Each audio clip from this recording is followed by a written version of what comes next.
Assalamualaikum warahmatullahi wabarakatuh. Selamat bertemu kembali pada pembelajaran kali ini. Materi yang kita bahas kali ini adalah teks cerita fabel. Bahasa Indonesia SMP atau MTS kelas 8. Bahasan pada kesempatan kali ini yaitu pengertian cerita fabel, struktur cerita fabel, dan kaidah atau unsur kebahasaan cerita fabel. Pengertian teks cerita fabel. Cerita fabel merupakan cerita tentang kehidupan binatang yang berperilaku menyerupai manusia. Fabel termasuk jenis cerita fiksi, bukan kisah tentang kehidupan nyata. Cerita fabel sering juga disebut cerita moral karena pesan yang ada di dalam cerita fabel berkaitan erat dengan moral.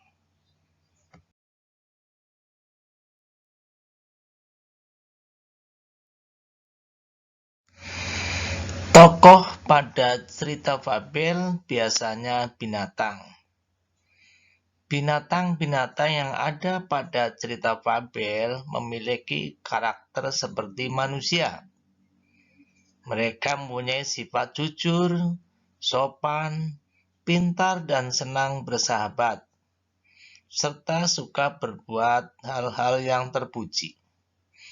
Tetapi ada juga yang berkarakter licik, culas, sombong, suka menipu, dan ingin menang sendiri.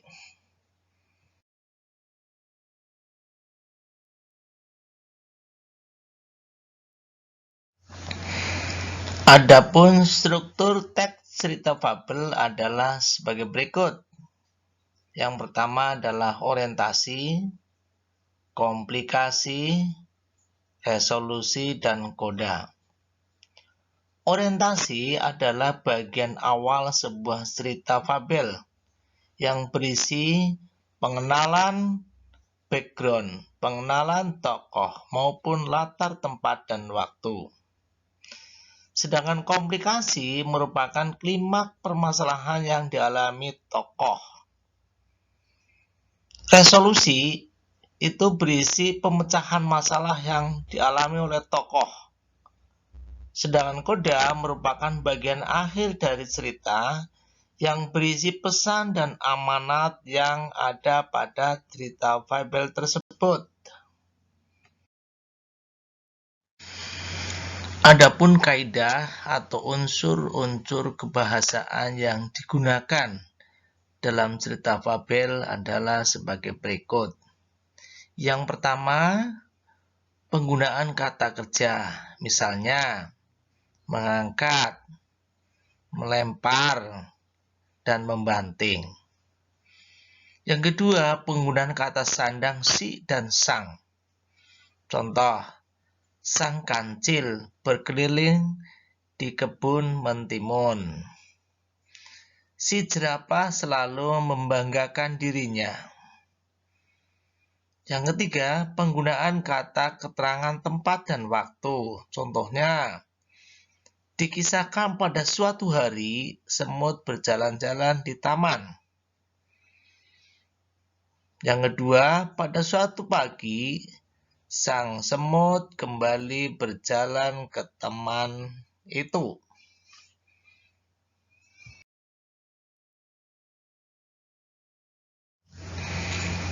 Kata kerja dibedakan menjadi dua macam, yaitu kata kerja aktif transitif dan kata kerja aktif intransitif.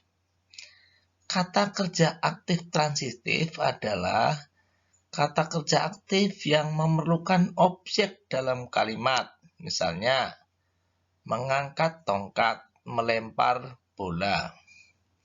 Sedangkan kata kerja aktif intransitif adalah kata kerja aktif yang tidak memerlukan objek dalam kalimat.